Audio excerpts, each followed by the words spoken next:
Good evening and welcome to another episode of Before It Was Headlines, It Was Prophecy.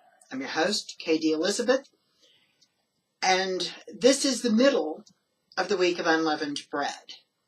And of course there's all sorts of debates going on about what we are to be celebrating, but Yudhevah very graciously just put it in writing in his book to us. And so with that being said, I want to move right along into the discussion of these riders on the horses, because we've got a lot of ground to cover, as they are covering a lot of ground right now. And with that, I want to begin with of course, the White Horse update.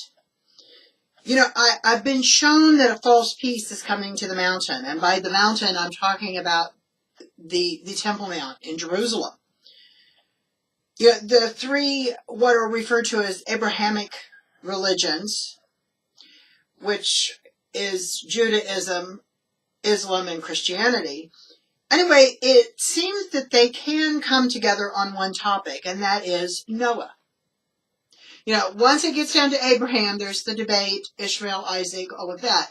But at the point of all of the history of all three of those religions is the same regarding Noah. And the reason I bring this up is because, Yeshua said, as in the days of Noah. Well, both America and Israel recognize the Noahide laws. They're actually on the books.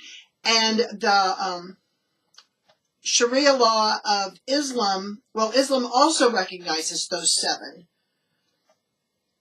So all three religions and all three political powers representing those religions all stand together on those seven laws, and America has had them on the books since 1991. Israel actually recognizes them throughout. It's they're kind of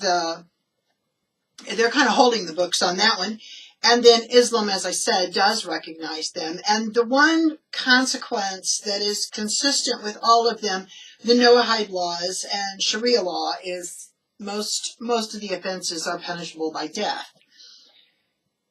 And, Scripture does describe a temple standing there through the Great Tribulation. So, I think we need to be aware of, when you hear this term, because, as in the days of Noah, we're going to be hearing this term. Well, I've even heard it taught through the Hebraic roots, which is sort of a coming together of Judaism and Christianity. And anyway, but they're establishing their own tradition as well. So, with that being said, just be aware that you'll probably be hearing more about the Noahide laws.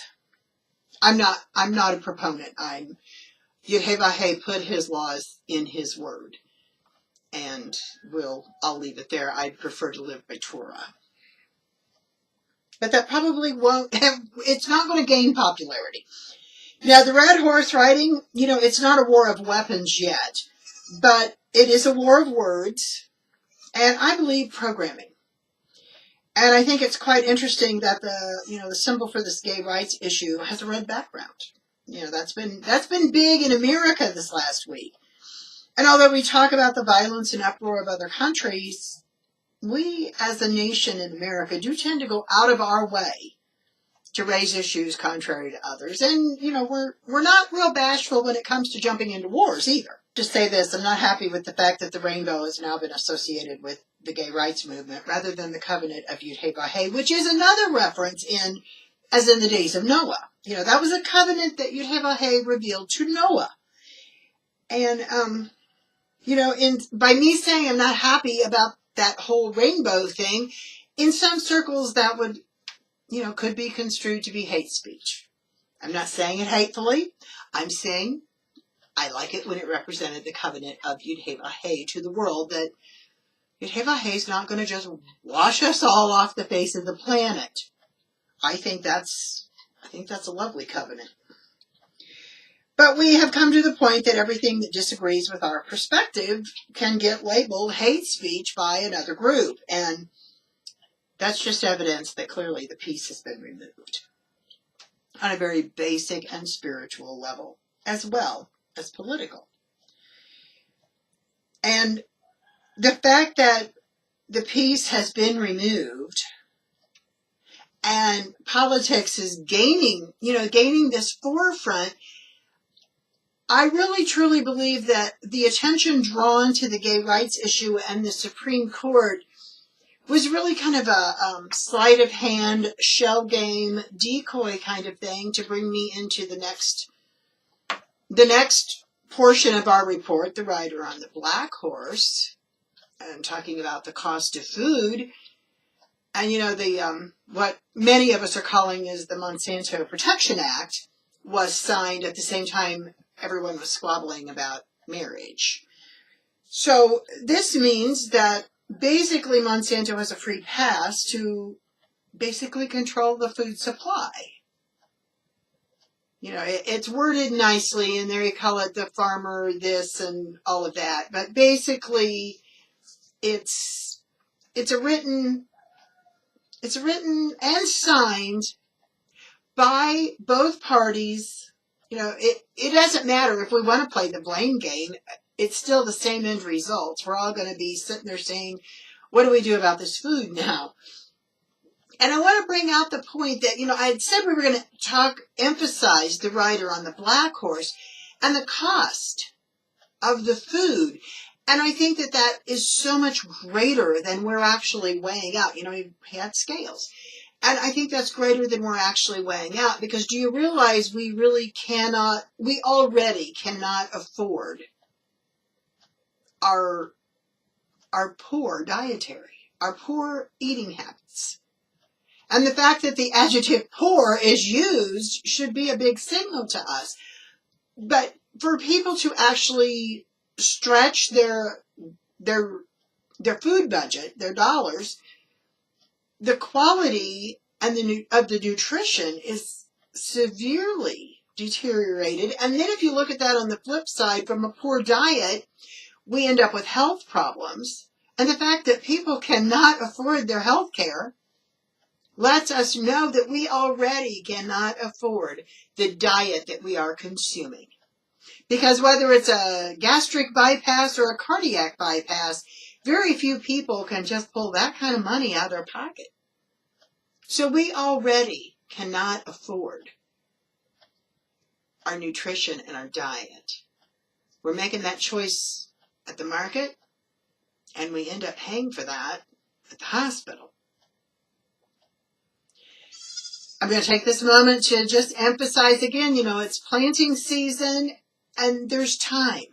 There is time to put out a garden. It doesn't take a very large piece of land to raise some food. It can even be done in pots and buckets.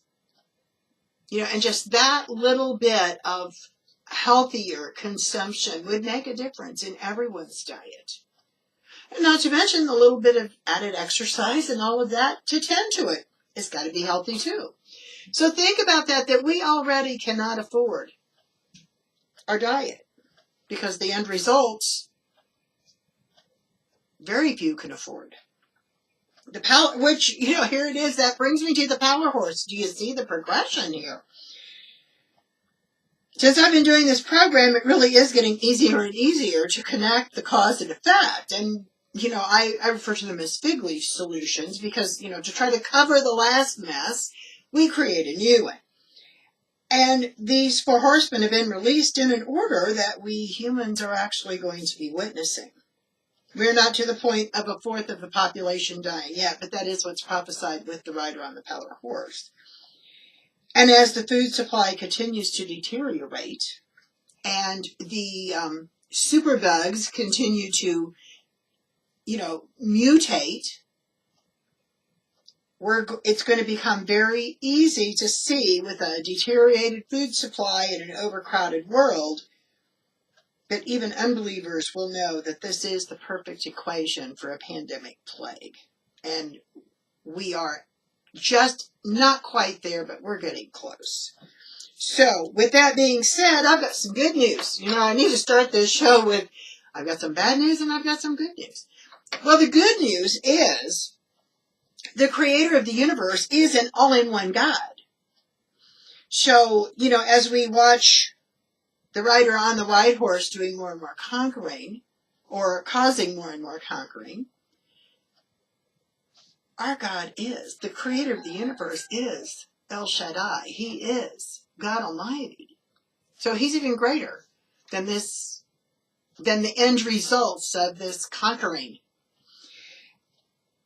And our God is also Yud-Heh-Vah-Heh Shalom. He is the God of peace. So as that rider on the red horse has removed peace from the earth, we can still have peace, and there will be an article about peace in the Goshen Gazette coming out tomorrow evening. But Yud-Heh-Vah-Heh Shalom is our peace, even as we watch everything going on. As far as the rider on the black horse, Yud-Heh-Vah-Heh Yireh is our provider. He sees our need before we see it. And this is proof of the way we've gotten so far away from his plan of living off the land to begin with. And that's just been in the last, less than 100 years.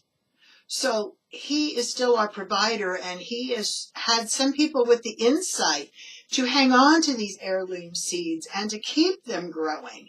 And for this to be catching on, we have that. He is also Yud-Heh-Vah-Heh Rapha, our healer.